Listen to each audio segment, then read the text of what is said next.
आणि या बुलेटिनमध्ये पुढच्या अर्ध्या तासात आपण पाहणार आहोत महाराष्ट्रातल्या गावाकडच्या बातम्या।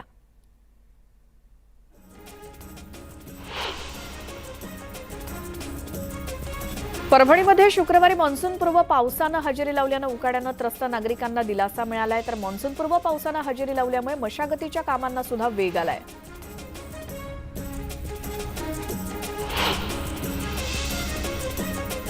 लातूरमध्ये मान्सूनपूर्व पाऊस झाला। पावसाचा जोर जरी कमी असला तरी ढगांचा गडगडाट आणि विजांचा कडकडाट होता। पावसामुळे नागरिकांना उकाड्यापासून थोडा दिलासा मिळालाय।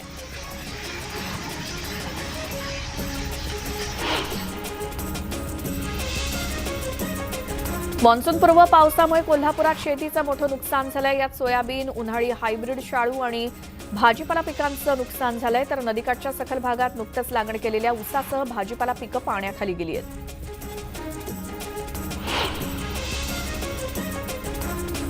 नांदेडमध्ये मान्सूनपूर्व पावसाने हजेरी लावल्याने भुईमूग उत्पादक शेतकऱ्यांची चांगलीच तारांबळ उडाली। मे महिन्याच्या शेवटी भुईमूग काढण्याची घाई असते, पण यंदा मान्सूनपूर्व पाऊस आल्याने शेत रिकामं करून खरीप हंगामाच्या मशागतीसाठी शेतकऱ्यांची चांगलीच धावपळ झाली।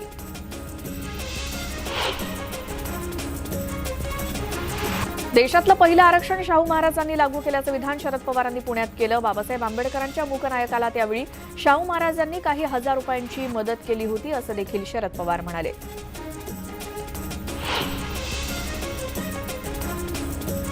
जे मध्य प्रदेश सरकारला जमलं ते महाराष्ट्र सरकारला का जमत नाही? मेरिटमध्ये नाही आलं तरी चालेल, मात्र कॉपी करून शेजाऱ्याचं पाहून तरी पास झालं पाहिजे, असं म्हणत ओबीसी आरक्षणावरून भाजप खासदार प्रीतम मुंडेंनी राज्य सरकारवरती सडकून टीका केली। बीडमध्ये आयोजित पत्रकार परिषदेत त्या बोलत होत्या।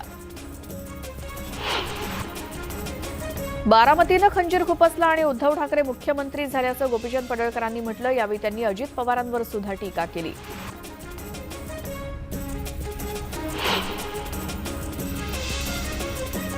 विरोधी पक्षनेते देवेंद्र फडणवीस यांच्या आक्रोश मोर्चाला औरंगाबाद पोलिसांनी अजून परवानगी दिलेली नाही। गुलमंडी भागातून मोर्चा नेण्याऐवजी मोर्चाचा मार्ग बदलण्याचा पर्याय पोलिसांनी दिलाय। या भागात निमुळती गल्ली असल्यामुळे सुरक्षेच्या दृष्टीने परवानगी दिली नाहीये, मात्र भाजप गुलमंडी भागातूनच मोर्चा नेण्यावरती ठाम आहे।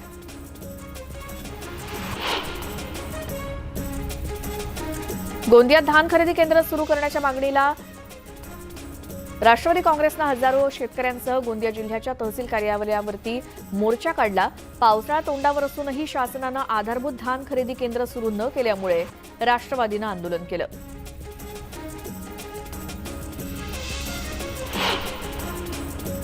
अमरावतीत महागाई विरोधात महिला राष्ट्रवादी काँग्रेस कार्यकर्ते आक्रमक झाला। त्यांनी जिल्हाधिकारी कार्यालयासमोर ठिय्या मांडून थाळी बजाव आंदोलन केलं। केंद्र सरकारनं महागाई कमी करावी, अन्यथा तीव्र आंदोलनाचा इशारा राष्ट्रवादी काँग्रेसच्या महिला पदाधिकाऱ्यांनी दिला।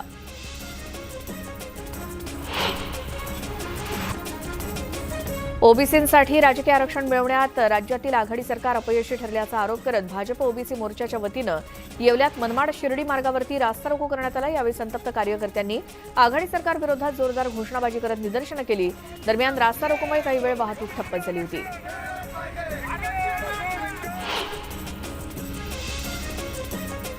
नांदेड जिल्हा परिषदेच्या अधिकारी आणि कर्मचाऱ्यांच्या बदली प्रक्रियेला सुरुवात झाली आहे। जिल्हा परिषदेच्या मुख्य कार्यकारी अधिकारी वर्षा ठाकूर यांच्या अध्यक्षतेखाली बदली प्रक्रिया पार पडतेय। 3 वर्षांचा कार्यकाळ पूर्ण केलेल्या आस्थापनेवरील बदली पात्र कर्मचाऱ्यांचं समुपदेशन पद्धतीनं बदल्या केल्या जात आहेत।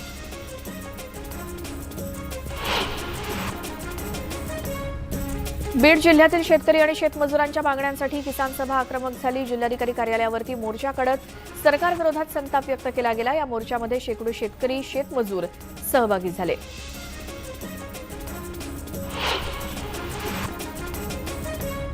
अभिनेत्री केतकी चितळे विरोधात यवतमाळमध्ये गुन्हा दाखल करण्यात आला। यवतमाळ जिल्ह्याच्या राष्ट्रवादीच्या महिला अध्यक्षा योगिता मिसाळ तसंच सारिका ताजने, वर्षा निकम या पदाधिकाऱ्यांनी फिर्याद दिली। केतकी चितळे आणि लेखक नितीन भावे यांच्या विरोधात अवधूतवाडी पोलिसात सोशल मीडियावरती आक्षेपार्ह विधान केल्याबद्दल गुन्हा दाखल करण्यात आलाय।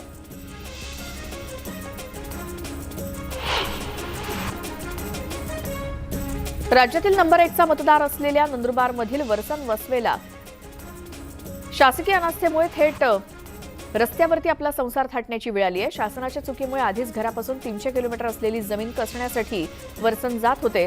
त्यातच पुनर्वसन वसाहतीत जागा नसतानाही त्यांना तिथे हलवण्यात आलं। त्यामुळे ऐन पावसाच्या तोंडावर त्यांना आपला संसार उघड्यावरती थाटावा लागलाय। वाशिमच्या सुरकंडी परिसरातील शेतकऱ्यांना मागील अनेक वर्षांपासून शेतीसाठी रस्ता नसल्यामुळे त्रास सहन करावा लागतोय. शेतकऱ्यांनी एकत्र येत लोकसहभागातून पाणंद रस्त्याचं काम सुरू केलं. मात्र गावातील काही ग्रामस्थांनी हे पाणंद रस्त्याचं काम अडवल्यामुळे संतप्त झालेल्या शेकडो शेतकऱ्यांनी कुटुंबियांसह वाशिम तहसील कार्यालयावरती धडक दिली. यावेळी प्रशासनाचा निषेध करण्यात आला.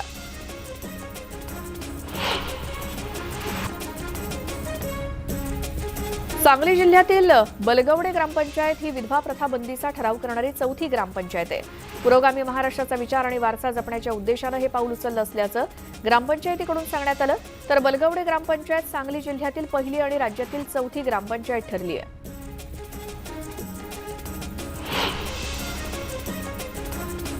पाणंद रस्त्यासाठी अकोल्यातील अकोट मतदारसंघात भाजप आमदार प्रकाश भारसकळे जिल्हाधिकारी कार्यालयाच्या नियोजन भवनाच्या दारामध्ये धरणं आंदोलन करतायत.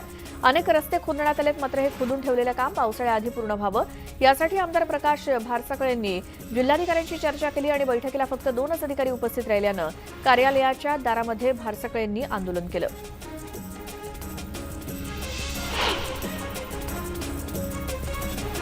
उपचाराच्या नावाखाली तांत्रिक विद्येचा वापर करत 22 वर्षीय तरुणाचा गळा आवळून खून केल्याची घटना वर्ध्यातल्या आर्वीमध्ये घडली.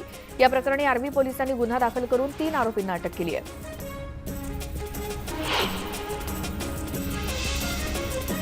पुण्यातील भारती विद्यापीठ पोलीस स्टेशनच्या हद्दीतील दत्तनगर येथील एका ज्वेलर्समध्ये दिवसाढवळ्या सराफ मालकावरती जीवघेणा हल्ला करण्यात आला. चोरीच्या उद्देशानं आलेल्या चोरट्यानं सराफ मालकावरती चाकूनं हल्ला केला. मालकानं चोरट्याला पकडण्याचा प्रयत्न केला, मात्र चोर धूम ठोकण्यात यशस्वी झाला. या प्रकरणी सराफ व्यापाऱ्याच्या फिर्यादीवरून आरोपी विरोधात गुन्हा दाखल झालाय.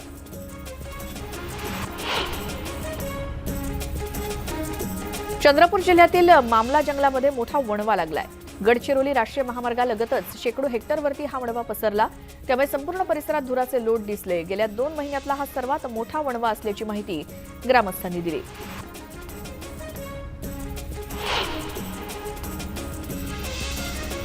परभणी पालिकेच्या कर्मचाऱ्यांचा गेल्या 15 दिवसांपासून सुरू असलेला संप अखेर नगरविकास मंत्री एकनाथ शिंदे यांच्या मध्यस्थीनंतर मिटला.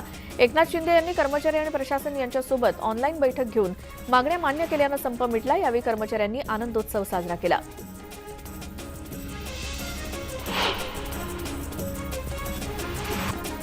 न्याय मिळत नसल्यामुळे वैतागलेल्या शेतकऱ्यांना आत्महत्या केल्याची घटना अमरावतीतल्या अंजनगाव सुरजी इथे घडली.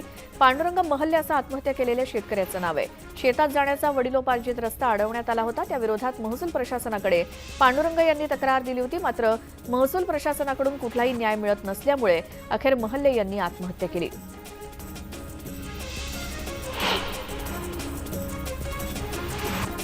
गेल्या 6 महिन्यांपासून न्याय मिळावा यासाठी पांडुरंग महसूल विभागात हेलपाटे मारत होते.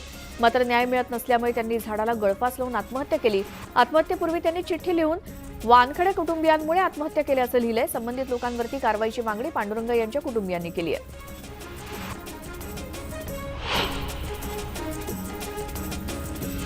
जळगावातील पाचोरा इथे 12 वर्षीय चिमुकलीवरती अत्याचार करण्यात आले. त्याचा रविदास क्रांती मोर्चानं निषेध केला. पोलीस अधीक्षकांना निवेदन देऊन नराधमावरती कठोर कारवाईची मागणी करण्यात आली आहे.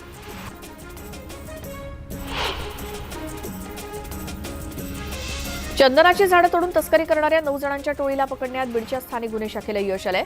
बीडमधील वडवणी तालुक्यातील चिंचाळा शिवारात छापा टाकला असता यात 43 किलो चंदनासह सुमारे 3,40,000 रुपयांचा मुद्देमाल हस्तगत केला गेला.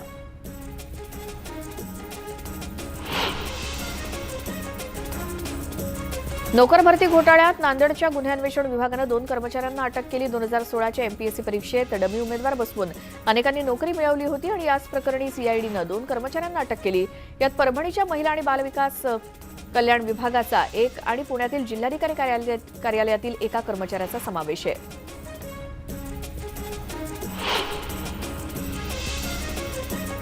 परभणी स्थानिक गुन्हे शाखेनं तलवारी आणि खंजीर जप्त केलेत. या प्रकरणी पोलिसांनी दोघांविरोधात गुन्हे दाखल करत सय्यद साजिद याला ताब्यात घेतलंय.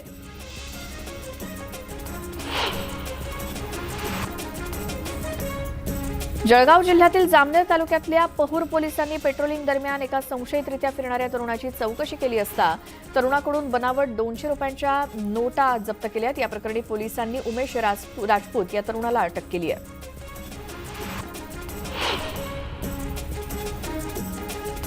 नंदुरबार जिल्हा पोलीस अधीक्षक कार्यालयात येणाऱ्यांसाठी हेल्मेट सक्ती करण्यात आली आहे. पोलीस कर्मचारी आणि अधिकाऱ्यांनाही हेल्मेट सक्ती असणार आहे. अपघातामध्ये एका पोलीस कर्मचाऱ्याचा मृत्यू झाला होता, त्यानंतर हेल्मेट सक्ती करण्यात आली.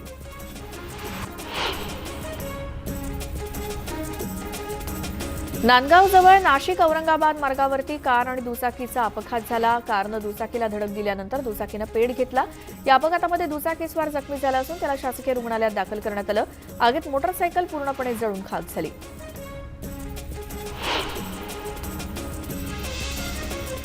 भारतीय जनता युवा मोर्चाचे राष्ट्रीय उपाध्यक्ष आणि माळशिरस विधानसभेचे आमदार राम सातपुते यांच्या गाडीचा वेळापूर इथे अपघात झाला. सुदैवाने यामध्ये कुणालाही दुखापत झाली नाही.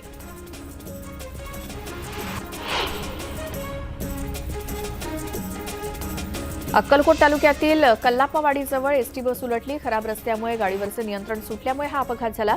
या बसमध्ये 45 ते 50 प्रवासी प्रवास करत होते. जखमींवर खासगी रुग्णालयात उपचार सुरू आहेत. सुदैवाने या अपघातामध्ये कुठलीही जीवितहानी झाली नाही.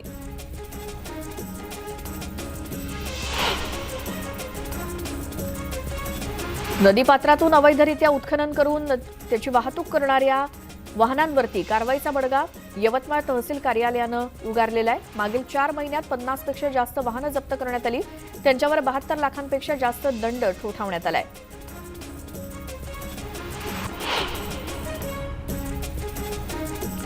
तेंदूपत्ता तोडायला गेलेल्या मजुरांवरती अस्वलानं हल्ला केला. अस्वलाच्या हल्ल्यामध्ये 3 मजूर जखमी झालेत. गोंदियातील डोंगरगाव बीट मधली ही घटना आहे. जखमी मजुरांवरती उपचार सुरू आहेत.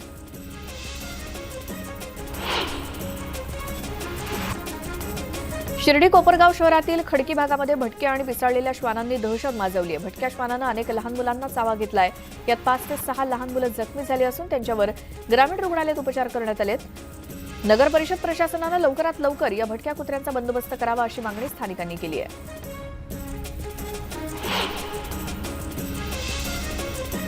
भिवंडीत अतिवृष्टीमुळे भात शेतीचं मोठं नुकसान झालं होतं. त्यानंतर शेतकऱ्यांना शासनाकडून बोनस देण्यात आला नाही.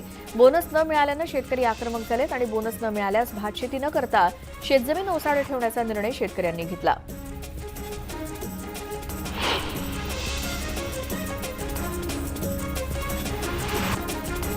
जागतिक मधमाशी दिनाच्या पार्श्वभूमीवर जळगावातील मांडवे बुद्रुक येथे मधमाशी जनजागृती मेळाव्याचं आयोजन करण्यात आलं. या मेळाव्यातून ग्रामस्थ आणि विद्यार्थ्यांना मधमाशी पालनाचं महत्त्व पटवून देण्यात आलं.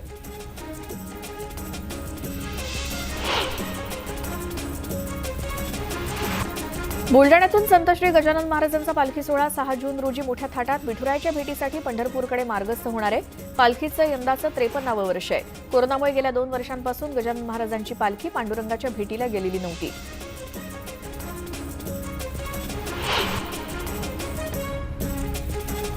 बुलढाणा जिल्ह्यात राज्यस्तरीय आट्यापाट्या खेळ स्पर्धेचं आयोजन करण्यात आलं. यामध्ये राज्यभरातून तब्बल 32 संघ दाखल झाले. पुढचे 3 दिवस स्पर्धा सुरू असणार आहे.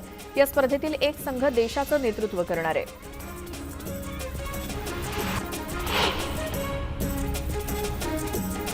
रत्नागिरीमध्ये रत्नकृषी महोत्सव आणि पशुपक्षी प्रदर्शन उद्घाटन सोहळा पार पडला.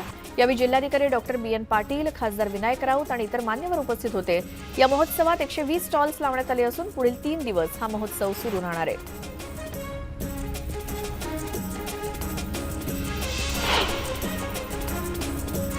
आणखी इतरही बातम्या आपण पाहणार आहोत एका छोट्याशा ब्रेक नंतर. तुम्ही पाहत राहा गावाकडच्या बातम्या.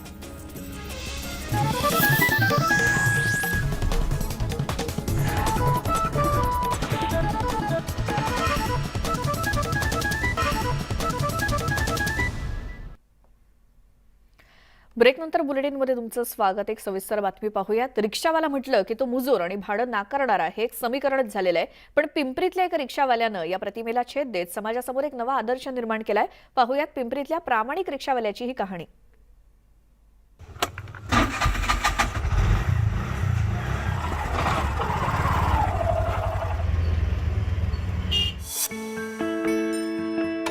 डोळ्यामध्ये आनंदाश्रू तरळलेल्या या आहेत अरुणा भोसले. अरुणाताईंच्या एका छोट्याशा चुकीमुळे त्यांच्यावर दुःखाचा डोंगर कोसळला होता. मुलाच्या लग्नासाठी व्याजानं काढलेले 4 लाख रुपये आणि सोन्याचे दागिने असलेली पर्स त्या रिक्षात विसरल्या होत्या. घरी आल्यानंतर त्यांना आपल्या त्या पर्सची आठवण झाली. मात्र तोपर्यंत उशीर झालेला होता आणि त्यांच्या मनात आत्महत्येचे टोकाचे विचार खोळूही लागले होते. माझी पूर्ण वाचा गेलेली होती. BP लो होऊन मी कोसळले होते घरी. आत्महत्या करायची मी वेळ कासरा घेतला. तेवढ्यात मिस्टर म्हणाले ते येतील, 1-1.5 तास तर वाट बघ, ते येतील, तू आत्महत्या करू नकोस. मी समर्थांच्या पुढं कासरा घेऊन असं मारायला उठले. कारण आता सगळं जर गेलं तर मुलाचं माझ्या लग्न कसं 15-20 दिवस लग्न, 6 जूनला लग्न आहे माझ्या मुलाचं. आपण जर चांगलं केलं तर आपल्या सोबतही चांगलं होतं या नियतीच्या नियमाचा प्रत्यय अरुणाताईंना आला. रिक्षात विसरलेली बॅग अरुणाताईंना कशी मिळाली याची रंजक कहाणी संतोष शिंदे यांच्या पत्नीनं सांगितली. मी त्यांना सहाने चौकात सोडलेलं होतं, पण तिथं गेल्यानंतर म्हटल्या दादा 10 रुपये देते आणि पुढे जरा सोडा. त्याच्यामुळे ती व्यक्ती त्यांच्या लक्षात राहिली की बाबा 10 रुपये आपल्याला एक्स्ट्रा दिले आणि ती पुढे तिच्या घराच्या तिथं सोडलं. संतोष यांनी कर्ज काढून रिक्षा घेतली. अरुणाताईंची बॅग ठेवली असती तर त्यांच्या रिक्षाचे काही हप्ते सहज फिटलेही असते. मात्र समाधान मिळालं नसतं अशी प्रतिक्रिया संतोष शिंदेंनी दिलेली आहे. आता माझे हप्ते फिटले असते, पण ते हप्ते रिक्षाचे राहिलेले हप्ते फिटले असते पण त्यात समाधान नसतं राहिलं. त्यांनी जो आशीर्वाद माझ्या मुलांना दिला, समाधान त्यात आहे. लाख मोलाचे आशीर्वाद दिले, बस बाकी काय नकोय. पिंपरी शहरातल्या रिक्षा चालकांमध्ये सध्या संतोष शिंदेंच्या प्रामाणिकपणाची चर्चा सुरू आहे. पैसे तर सगळेच कमावतात, मात्र समाधान कमावता यायला हवं असं संतोष आनंदानं सांगतात.